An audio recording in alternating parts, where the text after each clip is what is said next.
Caribbean 2030 means bringing new ideas, and new ideas especially from a new generation of leadership that we think can bring meaningful change to the Caribbean so that the countries in the Caribbean can take their rightful place as places of greater prosperity and more inviting places to be in and to visit in the near future.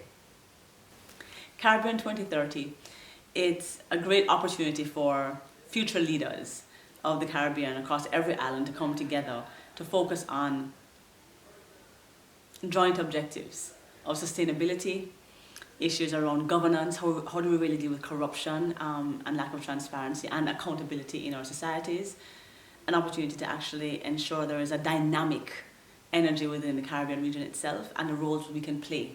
I love the fact that it's private sector leaders, entrepreneurs, public sector leaders, politicians, NGO leaders, really all critical players in making a region whole and energetic and creating a future. And so it's a time to come together to discuss ideas and to discuss potential areas for impact to make the 2030 vision a reality starting today. So what does Caribbean 2030 mean to me? To me, the Caribbean is this beautiful place of possibility, and it's a lovely region where we have people of all different religions, ethnicities and backgrounds coming together and living in harmony. The problem with the Caribbean, though, is because of the way that we are separated across different islands and territories, we don't have the opportunity to come together, learn from each other and plan going forward. Also because we have different histories, the legislation and the frameworks in the different countries and territories, it varies from each other across different locations. So in that sense, it makes planning going forward difficult. What Wilton Park Caribbean 2030 does, though, is it helps us come together to learn from each other, different policy experts across the region, and then plan strategically an action plan, an action step going forward.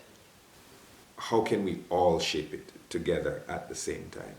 And that's what this space, that's what Caribbean 30 means to me. It means an opportunity for people from all across these little insular spaces to shake off that insularity, get together, have a conversation with each other about shaping the future. And I think that's the real value of this experience and this enterprise, is that out of it, we're going to have people speaking the same vocabulary. We're going to have people who have similar ideas, people who are sensitive to conditions that may not be the same as in their island. So you're not just trying to replicate across the board. And a group of people who know each other and who in 15 years may be in a position to effect even greater change than they are now. And that's valuable, the networking, the community, the common vocabulary, the consensus, and just a safe space where we can talk about these things, and that's what it means to me. So Caribbean 2030 for me, the first word that pops into my mind is opportunity. I think about the fact that the public sector and the private sector have been talking about issues that the Caribbean has been facing, such as corruption and crime and climate change for decades, and about how to fix it. But nothing has really changed significantly over the last decades, and so one of the things that we at Wilton Park have met and spoken about is looking towards the future, and you have a really great group of people here who are like-minded thinkers, but they're from a very diverse background and all different countries scattered all over the Caribbean. And one of the things we were looking at was, how is the world going to be changing, and how are we going to be adapting in the Caribbean to those changes? And so for me, as Professor Klaus had talked about the fourth industrial revolution, and that's effectively started. So you have companies like Airbnb, and you have Amazon and Uber, and those are different skill sets that you need to be teaching and educating your new generation.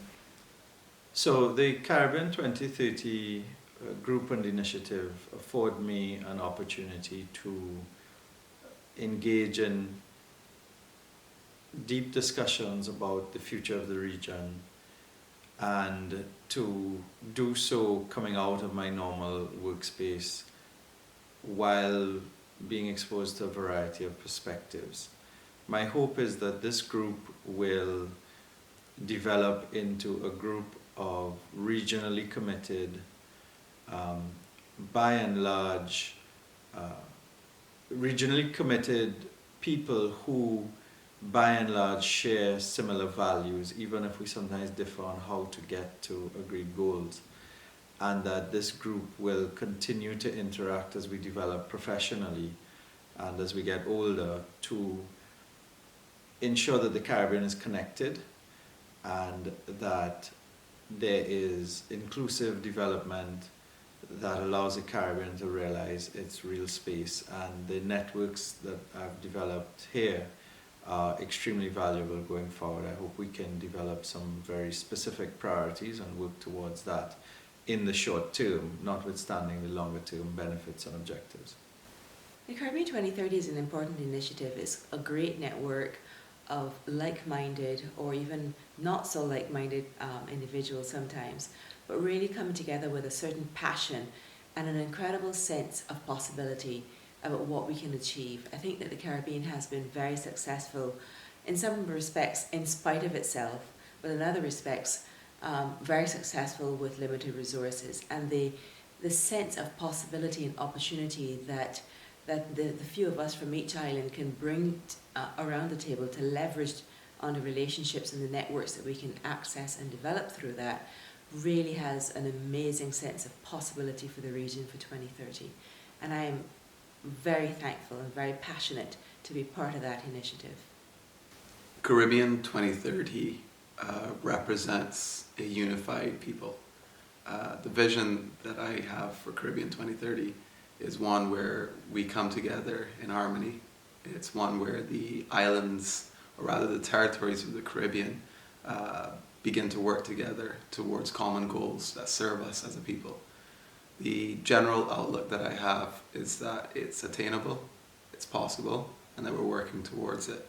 And I believe it's a muchly needed effort to form the United States of the Caribbean. We're as close to that vision as possible. It was started by our forefathers with CARICOM and OECS, but somewhere along the lines in the last 2 decades it fell off.